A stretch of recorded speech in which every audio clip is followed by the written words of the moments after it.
It's good to see everyone here. Today is Tuesday, and it's a new month, October 4th. And this is the meeting of the Board of Fire Commissioners, a special meeting. The time is 9 a.m. And welcome to everyone who's here, staff, visitors, and especially our commissioners. Thank you for being here. Okay, very good. So let's start our meeting. We will have a roll call, Ms. Gomez. Woods Gray, Here. Babcock, Present. Hara, Here. Harvey, Here. Ibarra, Present. Fire Chief Crawley, Present. Deputy City Attorney Linda Nguyen. Here. You have a quorum. Thank you very much. We will have the flag salute and a moment of silence led by the Chief. Chief Crowley, would you do that for us, please? Thank you, everyone. I'm going to go ahead and turn towards the flag. Hand over your heart. Ready, begin. I pledge allegiance To the flag to the of the United States of America and to the republic for which it stands, one nation, under God, indivisible, with liberty and justice for all. Please remain standing for a moment of silence as we honor our past and present members of the Los Angeles Fire Department who devote their lives to the protection of the community. Thank you. Thank you very much, Chief Crowley. And we're at item number 1, which is before we go to item 1, Ms. Gomez, would you go over the rules for public comment? Yes. Thank you. Persons may listen to this meeting live by dialing any of the telephone numbers listed on the cover of the agenda for this meeting. Should you dial one of these numbers, you will be able to listen to the meeting, but will not be able to give public comment during the meeting. Anyone wishing to address the Board of Fire Commissioners on any item on the agenda or to provide general public comment should call 1-669-900-9128. When you are asked for a meeting ID, please enter 881-2091-3045, followed by the pound sign. Then press the pound sign again to continue. You will then be joined into the meeting. To alert the board that you want to give public comment, press *9. You will be called on by board staff, who may refer to you by using the last 3 digits of the number you are calling from. When unmuted by staff, press *6 and please state your name. As a general reminder, public comment will be limited to 1 minute per agenda item and up to 2 minutes allowed for agenda items. At the request of the speaker will be afforded an additional 1 minute for general public comment for a maximum of 3 minutes total per speaker. Time cannot be ceded to another speaker, and an individual may speak only once during the public comment period. Only those who are in the queue when the president begins the public comment section of the agenda will be allowed to speak. These instructions may also be found on the front page of the meeting agenda. Thank you. Oh, thank you very much.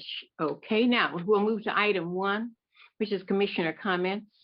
I first want to just say how excited I was to see girls camp on the TV in the news.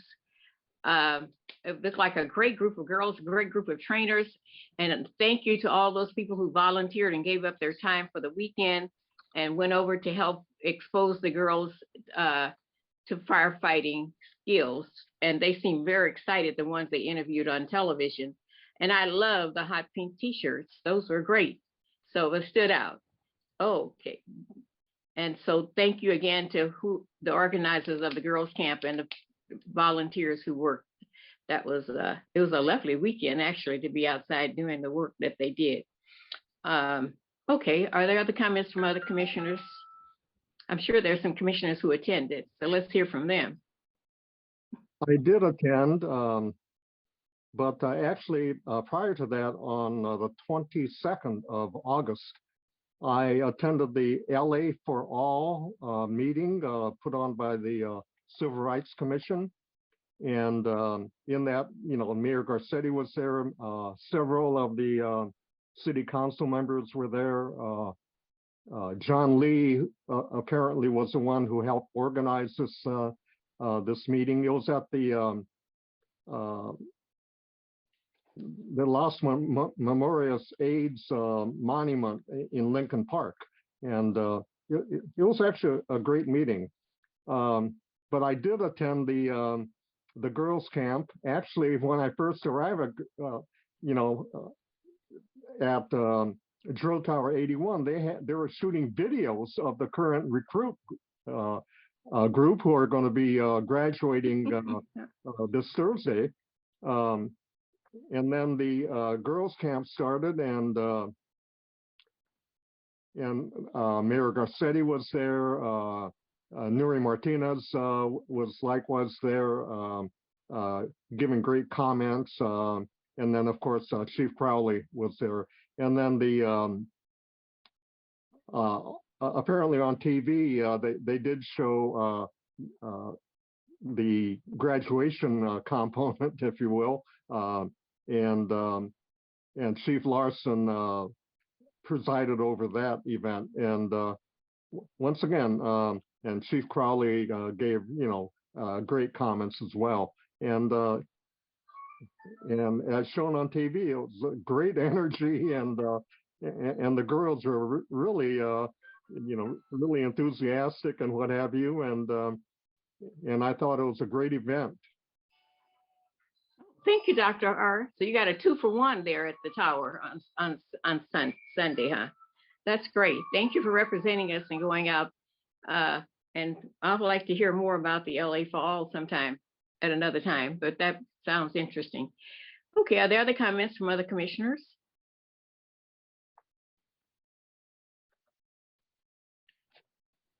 Okay, very good. If there are no other comments from other commissioners, then we will move to the report of the fire chief. Good morning again, Chief Crowley. Good morning, Madam President, Vice President Hara, commissioners, everybody listening in, and our command staff. So just to share with you, September 20th through October 3rd, a number of really important meetings and presentations that I had the honor to be a part of. So on September 20th through the 22nd, I traveled all the way to the East Coast to Boston and had the opportunity to participate in our urban fire forum. There was a number of large departments there represented by their either commissioners, which are their fire chiefs on the East Coast, or other fire chiefs spread out throughout the United States. And we discussed a number of really essential items that are impacting just the fire service as a whole. So it's definitely worthwhile traveling out there, having the ability to network. I just wanted to share a few of the presentations that we participated in. One was Prepared and Resilient Fire and Emergency Services. Another one was Diversity, Equity, and Inclusion in the Fire and Rescue Services, a roadmap for recruitment, retention, and advancement. We discussed issues that are occurring on our EMS side, which are ambulance patient offload times, as well as mitigating climate impact on emergency response systems, preparedness, and resilience. And another real important topic that we did talk about was an update on firefighter cancer cohort studies, and that was a determination that occupational exposure and what that is causing cancers and why that's causing cancers in our firefighters. So along with a number of other presentations, that were just some of the highlights of the 2 days I was out there in Boston. So definitely worth the time and effort. I brought back a lot of information to share with command staff, and also some positive steps forward that we will be able to implement. On September 25th, the honor to represent the LAFD again. That was at the Angel City Football Club game at halftime. I had the opportunity again to represent the LAFD. They highlighted us, and that was a tremendous honor to be there to represent our department. September 28th, I was invited by Fox 11 News in-depth appearance in which I had the opportunity to be interviewed. We did discuss at a short amount of time our brush fire preparedness, as well as the Florida hurricanes, and our own Los Angeles area preparedness, which is really important as we lean forward with disasters that could come our way. September 29th, I did participate and watch our retired Assistant Chief Ernst. He was sworn in by Glendale as their fire chief. A wonderful addition to a local fire service. We're happy to partner with them in the future. Also on that same day, I did have the opportunity to address our class that's going to be graduating on this Thursday. That's class 22-1. We are graduating 40 new probationary firefighters, and they'll be hitting the field this Sunday. Like we spoke about a little bit earlier, October 1st and 2nd, have the honor to address the girls' camp during opening ceremony. A lot of wide eyes. The participants weren't quite sure what to expect. We have 51 young women participate in that 2-day girls camp, and also had the opportunity to close out during the closing ceremonies, and they had a really incredible 2 days with our staff. I'd really like to take the time to commend our recruitment section. We had a large amount of volunteers, both within the LAFD as well as outside the LAFD, that really made this camp successful. So we look forward to continue to building on that. Our youth development programs are up and running again. So looking forward to see what we could do with our youth development programs as well. And lastly, yesterday, I had a real feel-good story I'd like to share with everybody. We had the opportunity to reunify a number of our firefighter paramedics who provided some care to a 96-year-old woman who fell out of her bed. And it wasn't one of those big, large, significant incidences, but what was really interesting is she took the time to handwrite me a letter to thank me for the service of our members, who are tremendously professional and kind to her. So we took the opportunity to bring her into Fire Station 59 and meet and greet the crew that provided that care. And they, our members demonstrate all the time going above and beyond. And this is just one special case where we had the opportunity to actually do a meet and greet with her. And she was such a wonderful woman. That hopefully will be showing in the news in the near future. But that ends my report, and thank you for the opportunity. Oh, hey. Thank you very much. It's wonderful when we get notes and messages back on how people appreciate the services of the fire department. And I uniquely had an experience this weekend because my neighbors had to use the paramedics, and they let me know how terrific the LAFD was. And I said, thank you, I appreciate it. So it's always good to get those messages back. And was that Chief Larson's who organized the girls' camp? That mainly came out of the recruitment section, yes. So okay, very good. And thank you, Chief Larson. I wasn't really sure of that, but when I heard your report, I kind of thought that was it. Yeah. Very good. Good job. Good job. Okay, very good. And thanks for sharing some of the things that happened at your conference, because those things are of interest. I know once we had a lot of problems with cancer, and so that's something I guess we could probably look at again and hear more information about. Thanks again for all of that. The next item on the agenda is the verbal report from the Department on Significant Incidents. Oh, that's from the chief already. Oh no, that was who was doing that? That usually comes from the medical department, from another item 2B. So 2B this morning, ma'am, will be Chief Richmond. Okay, thank you.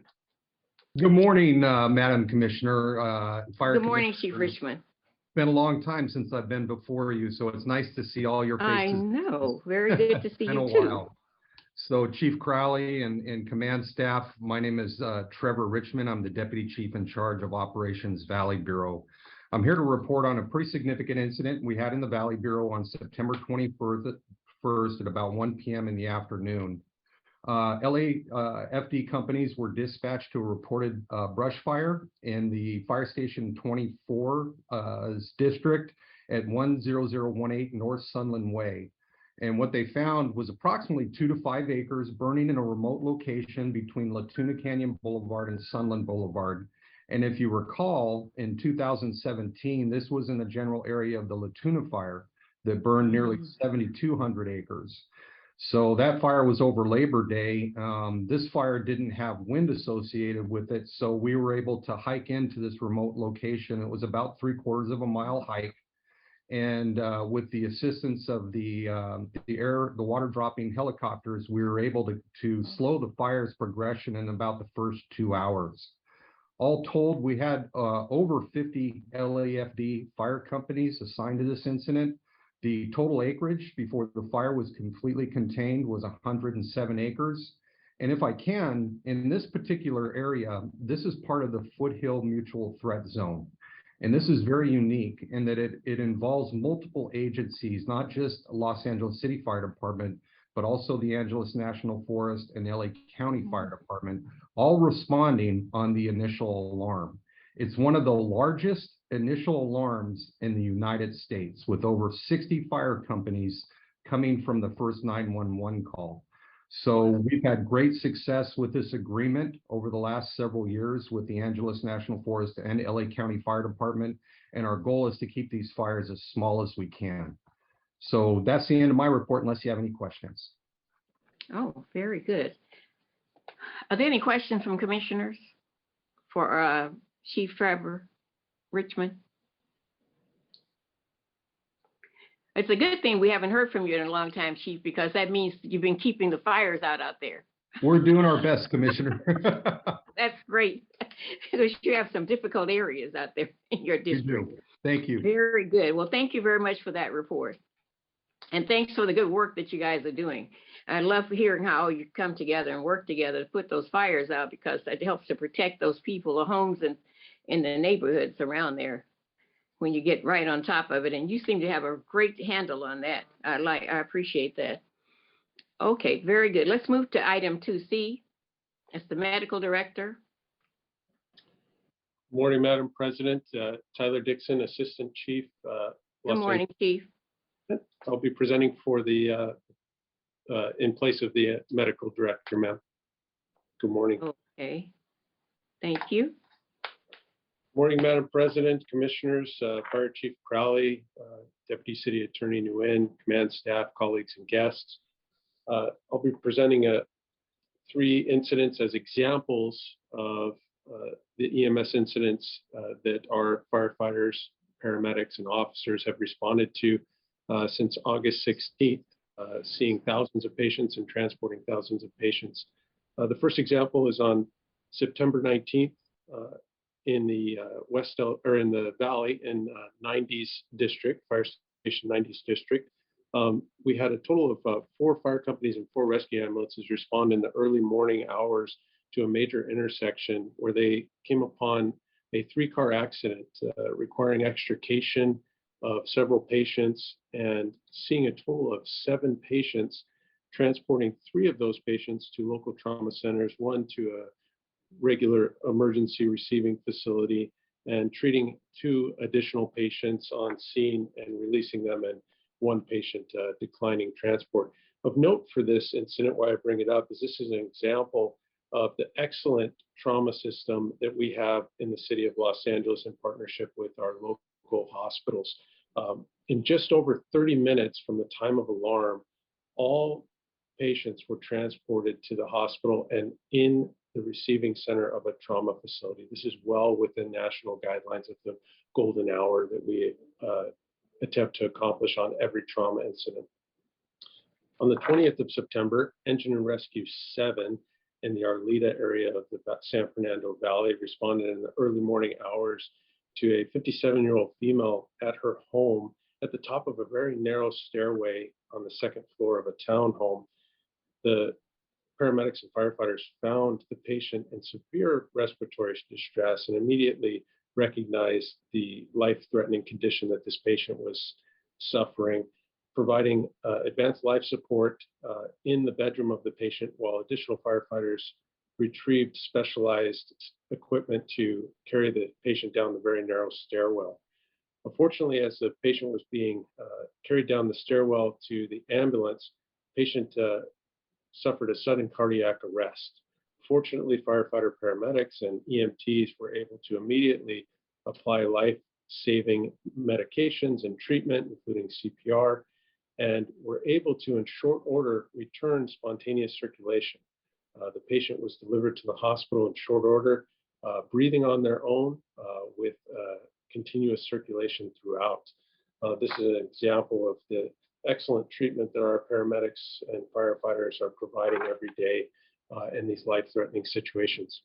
And finally, I offer a third example. On the 27th of September, Engine 67 and Rescue 5 in the West LA district responded to an adult male in an apartment building suffering a psychiatric emergency, possibly exacerbated by an ingestion of cocaine. This example is provided to show the collaboration that law enforcement, Los Angeles Police Department, and the fire department interact in on a regular basis to deal with potentially violent patients who need medical attention.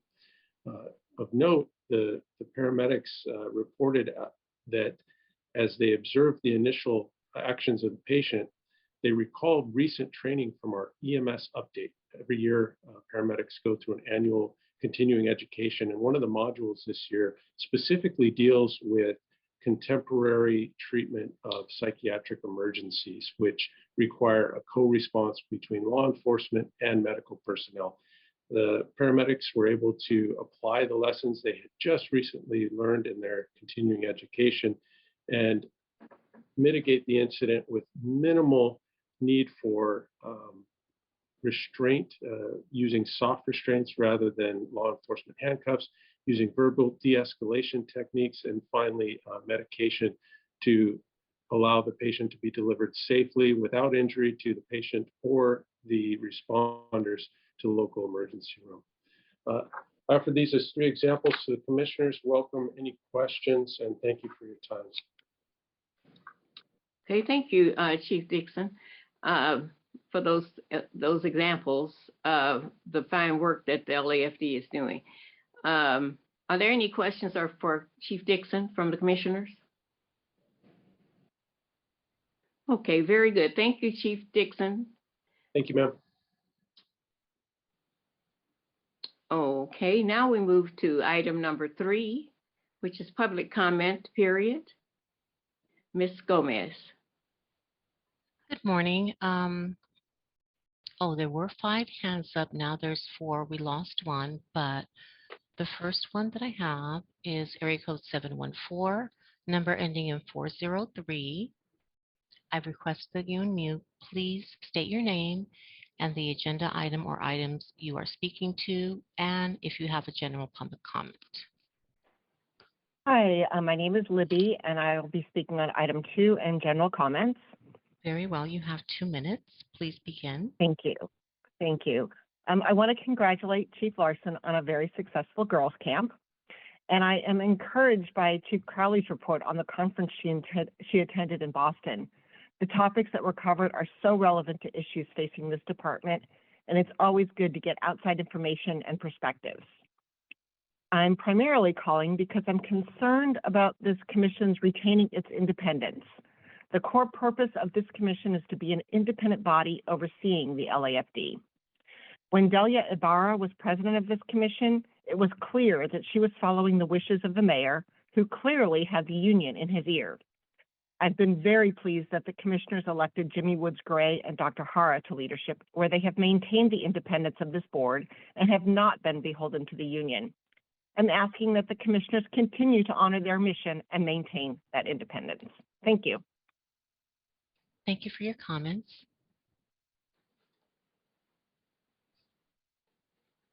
Caller 818-108. I've requested that you unmute. Please state your name, the agenda item or items you will be speaking to. General public comment. Very well. General public comment and agenda item 6A. Thank you. You have 2 minutes. Please begin.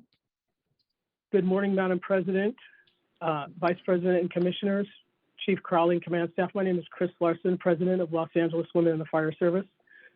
I'd like to take an opportunity to comment on Freddie Escobar's comments last week as President of UFLAC, where he said that the priority of the fire department should be budget of new members.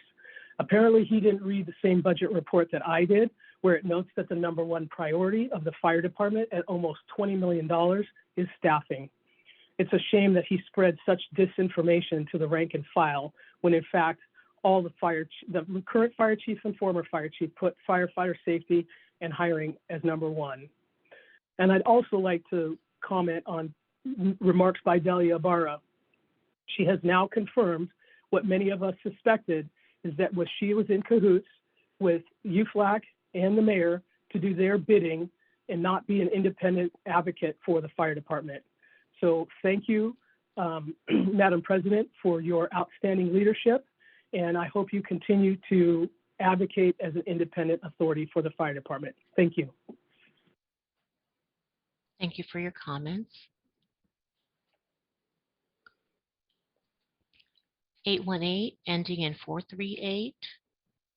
I've requested that you unmute. Please state your name, the agenda item or items you'll be speaking on, and if you will have a public comment. Good morning.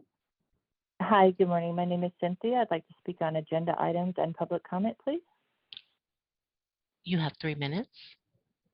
Thank you. First of all, I'd like to again congratulate President Woods Gray and Vice President Hara on your reelection. Under your leadership, I know the department will go far.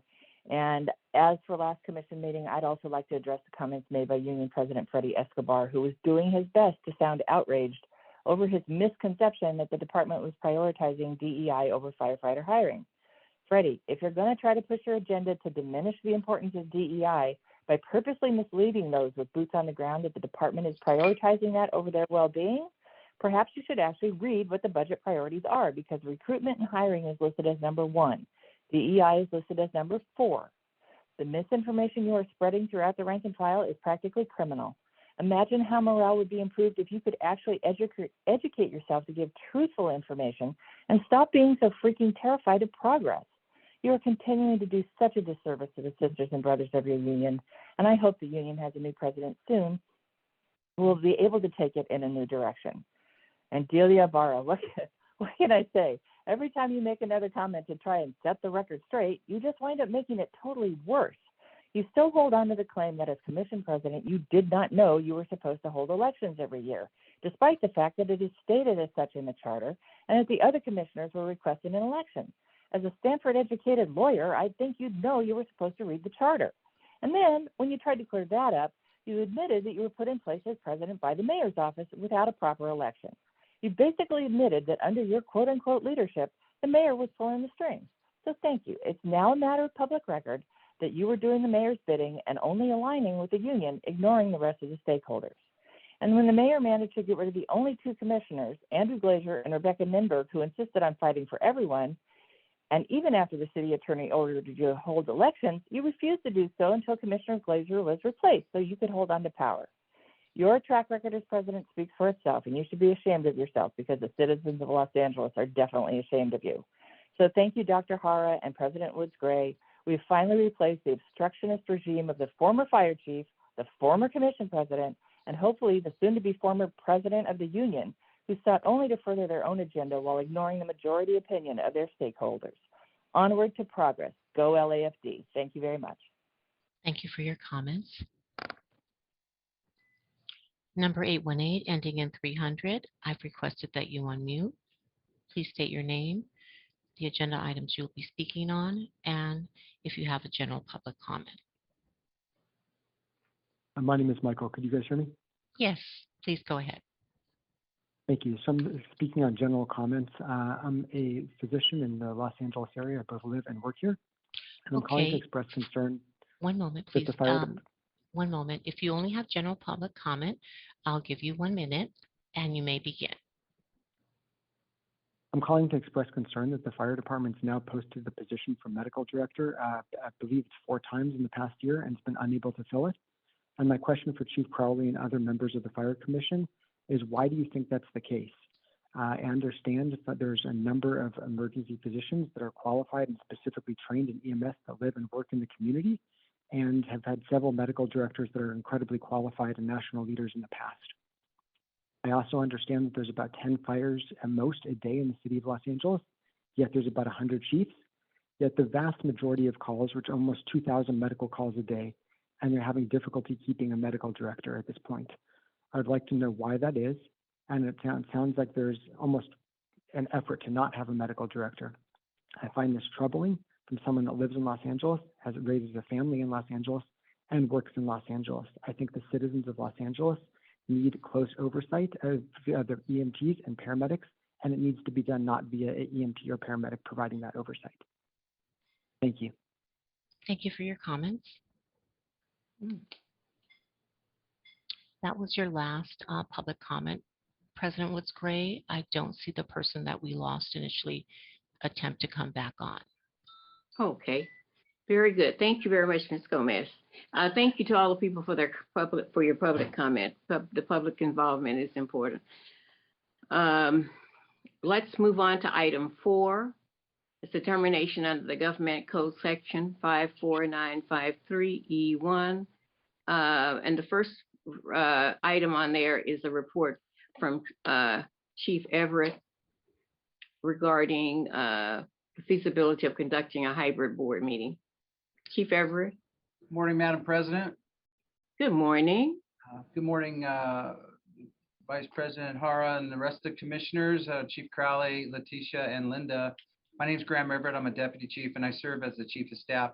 As directed, I reached out to several departments in terms of to check on the use of their commission boards for the potential of our commission using them for hybrid meetings. The one board that was identified by Commissioner Babcock, the commission at the Pension Commission, they do have a room that is suitable for our needs. The schedule works out, which was a little bit of a hinder for other departments that I reached out to. But I did find out that there's some details that we would have to get through in terms of training and perhaps funding. We would have to look into some money for parking and some other particulars to move our meetings there. The other issue that came up in those discussions was that in September, the governor has signed AB 2449, and that'll be legislation that comes in January 1st of 23, and it's language that specifically addresses telecommuting policies as it relates to the Brown Act for local agencies and government bodies to work under. So the city attorney and the Los Angeles Firefighter and Police Commission, Pension Commission, are actually looking into what that language means for their future of doing hybrid meetings. So there was some interesting conversation surrounding what that legislation looks like. It doesn't look like it's going away, but it could impact the way they actually deliver the meetings. In addition to that, I just wanted to report back that the city has actually lifted the requirement to wear masks within city buildings as of yesterday. So there are some changes happening within the city buildings that I wanted to make sure you were aware of before you do your voting. Not that you're asking me for my recommendation, but when I look at the calendar leading up to the end of the year, it looks like we have about 5 meetings on the calendar. One of those meetings typically gets the one in December, the second meeting in December, depending on where it falls with the holidays, oftentimes it's something that we don't have. So in essence, you're looking at 4 meetings remaining in the calendar year. If we were to go to the Pension Commission, I would probably need a good month to have training and arrangements made with Pension Commission. So that eliminates the next meeting, which brings us down to like 3 meetings that could potentially go in a hybrid mode. And so for your consideration, we're talking, I mean, that takes us to the end of the year. And then moving forward into January, further discussions would have to be had. And also that AB 2449 would kick into place. And as the city attorney's office and the Pension Commission look into the specifics of that bill, they'll be able to better guide us on what that looks like in January. My recommendation is to, we're opening up the buildings without masks, however your comfort level is, but I would just come back in person rather than go hybrid. But like I said, you didn't ask me for my recommendation. So anyway, so that's what I found out from the different departments. The police department often has their commission meetings on the same days we do, so that wasn't going to work. And so I leave it there for you unless you have further questions. Well, it sounds like if we were going to go hybrid, you would need more time to work on it. Yes, ma'am. Maybe looking toward the first of the year. Probably. There's a training component for our, because what I proposed to them was for us to come over as a package deal where all they would have to do is open the doors. I don't want to impact another department if we didn't have to. So we would require training for our ITB staff, for our commission executive assistant, and for the other folks that help put these meetings on twice a month. So with that said, they would probably dedicate staff to the first couple of meetings if we did go over there. And then just the parking issue, which isn't that big a deal, but I don't want them paying for anything either. So we would have to sort it out internally on how we would cover the parking payment that they do. And that would mean that our staff would have to move their materials and equipment to that building. Yes, ma'am. So it would be the materials for the meeting. They're fully equipped to put on the meeting, but we would need to train our people and to basically pick up and go over there with the materials needed for that particular meeting. Yes. Mm-hmm. Well, the city council and the mayor lifted the mask decree. They didn't issue another press release since they did the one saying that the general managers were to find a hybrid situation if they were to go back. Because the last one they did said that if they were to meet in person, they would need to develop a hybrid situation. Yeah, I haven't seen anything further from on the council side. I don't know if Linda has, but at this time, I haven't seen anything further on that. Okay, so it seems like we're still working under that directive, I guess.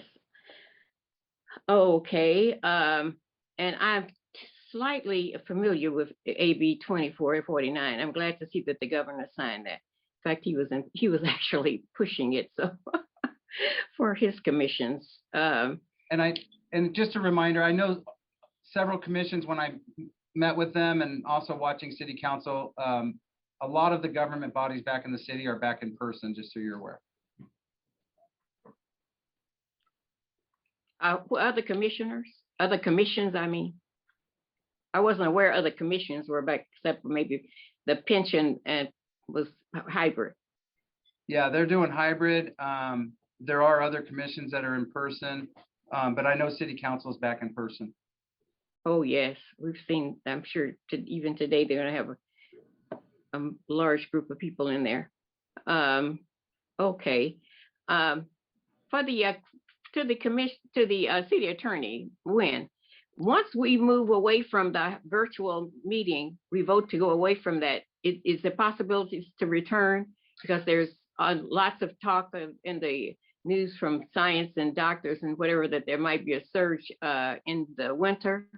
So currently is set up such that if we don't vote to continue having remote meetings, then we'll automatically go back to in-person meetings.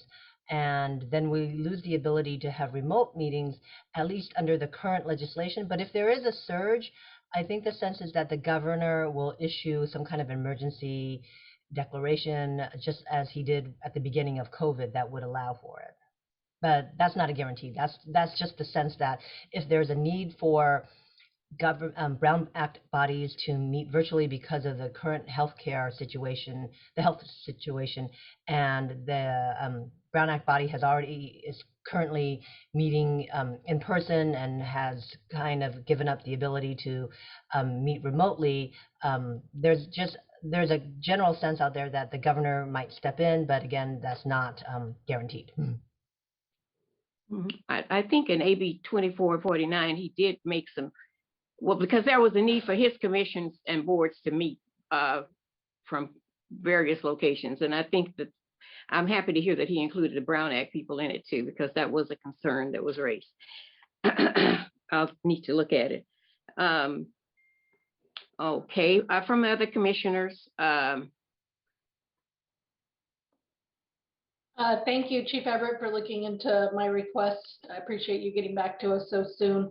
I would just like to maybe prepare that, look, I'm comfortable maintaining our situation of coming on Zoom for the last 90 days of the year, which we're here in the final quarter.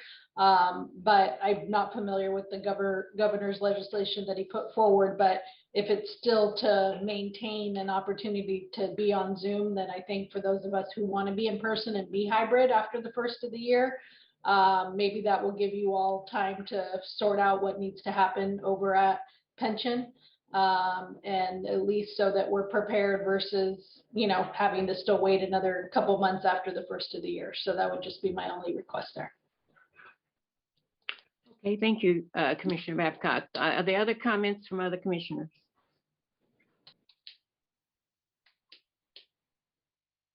And I too thank you, Chief Everett, for moving in there and getting that information quickly. And I know that I wouldn't want to rush you on all of the other stuff. So I agree with Commissioner Babcock on the fact that it takes some time to get that situation going. And since pension is already using it as in a hybrid situation, it obviously works well for them. And to my knowledge, there are no other commissions, because I did look into this last week. There are no other commissions that are meeting except for that particular one. Let's see. Are there other commissioners with comments?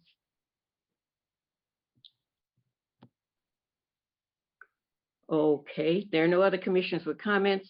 Commissioner Hara has his hand up. Oh, Commissioner Hara has his hand up. I'm sorry, Commissioner Hara. I need to go back to the participant. Okay, Commissioner Hara. Yeah, just to tell you, I was having issues with my one computer and then with internet, and I'm back online again. With the okay. Did you try your new iPad? That's what I was actually on before, and now I'm on my regular computer. Oh, you're on your regular one. Oh, so the new iPad. I haven't. That's good. Thank you. I'm glad that you're back on. Okay. Are there any other comments? Dr. Hara, we were talking about the COVID situation. Right. Did you hear that discussion? Yes, I did. Oh, okay. All right. Very good. If there's no other further discussion, is there a motion pursuant to this code?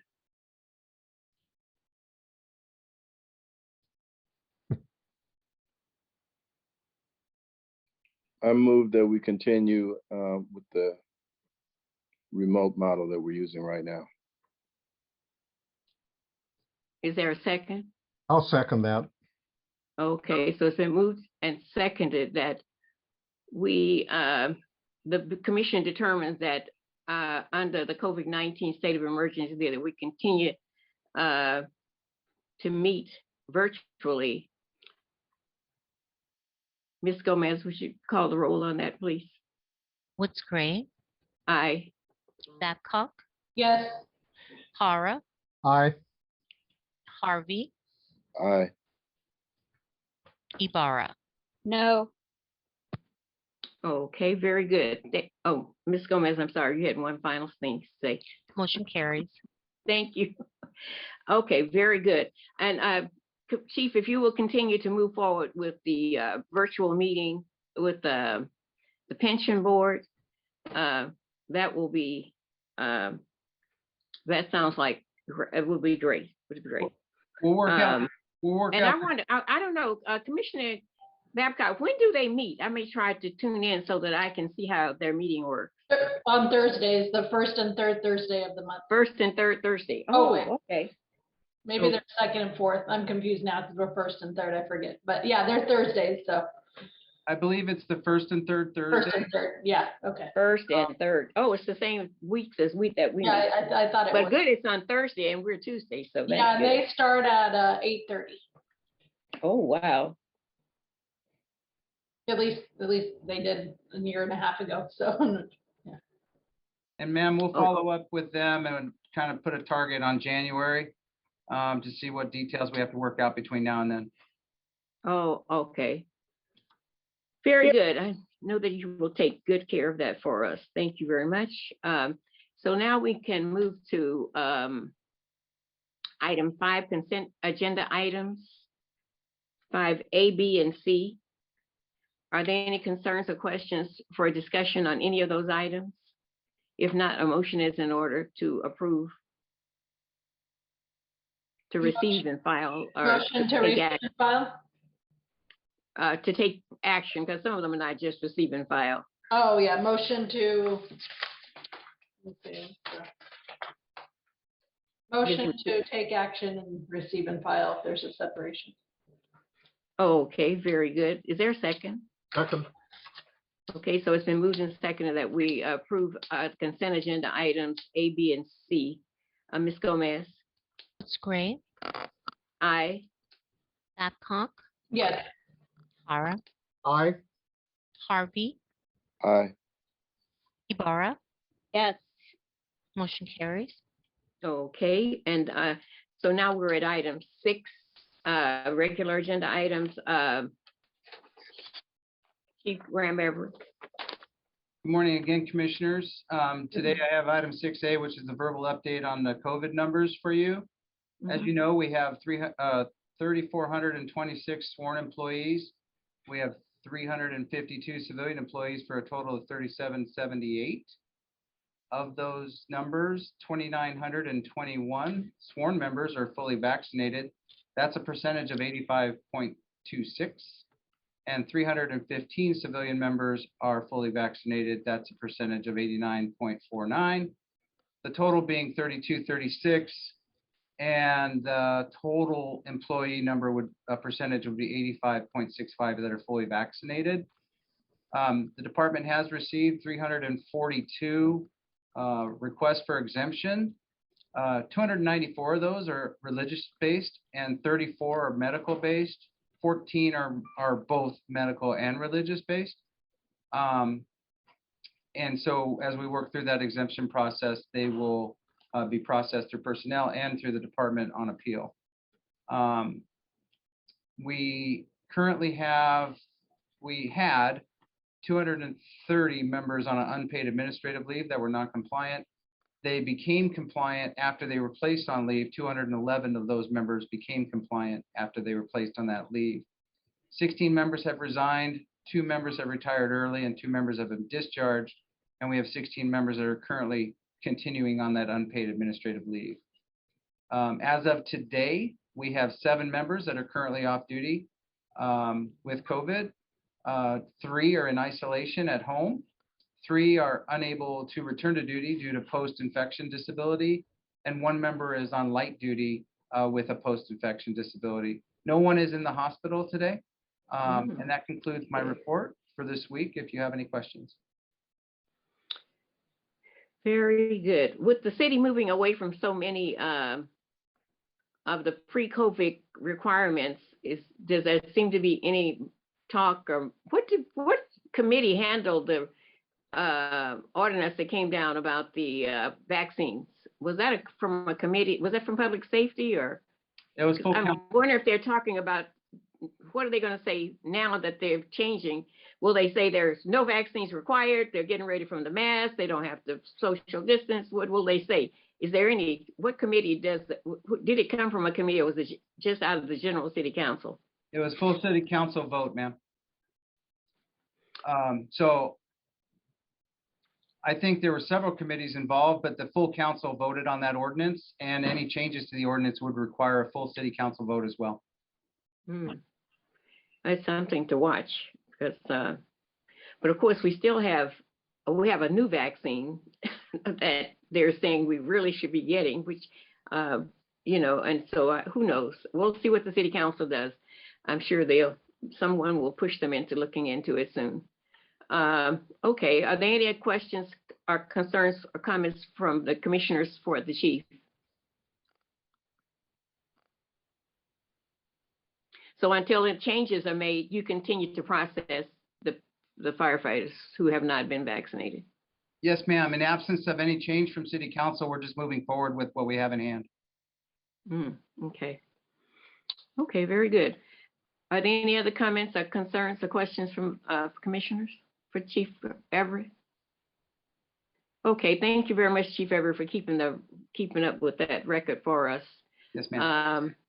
Seeing no other comments on that particular item, that is the end of our agenda. Is there a motion to adjourn the meeting? So moved. Second. Second. Okay, it's been moved and second that we adjourn our meeting. Ms. Gomez, would you do the roll call, please? Woods Gray, Aye. Babcock, Hi. Hara, Aye. Harvey, Aye. Ibarra,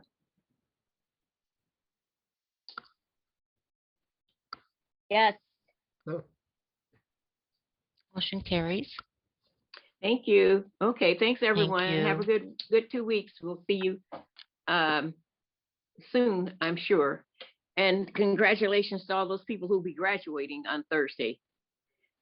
That's exciting. We know we need firefighters, so it's great to know that we'll have a whole nother team coming through. Okay, goodbye everyone. Bye-bye. Thank you.